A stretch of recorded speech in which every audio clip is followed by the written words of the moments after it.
Grabe ang excitement ng netizen sa maingay na pinag-uusapang chika sa online world. Nabibida raw sina Catherine Bernardo at James Reid sa isa sa tatlong bagong seryeng gagawin ng Dreamscape Entertainment ng ABS-CBN Studios. Super happy nga ang mga fans sina Catherine at James dahil 2015 pa lang ay may solid fans group na sila. Matagal nang super active ang Catherine fandom at habang hinihintay ang ipinagdarasal nilang pagsasama sa isang proyekto, ni Kat at James ay full support naman sila sa mga solo project ng kanilang mga idolo. Kaya naman sila na yata ang pinakamasayang nilalang ng umingay ang chika na finally ay magsasama na sa isang serye ang dalawa. Matagal na rin kasi nila itong hinihiling.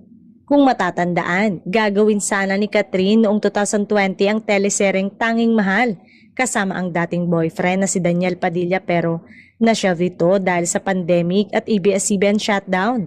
Ang tanong, kung matutuloy nga ang Catherine James serye, eto kaya yung drama romance series na dapat sana for Katniel o baka ibang proyekto ito?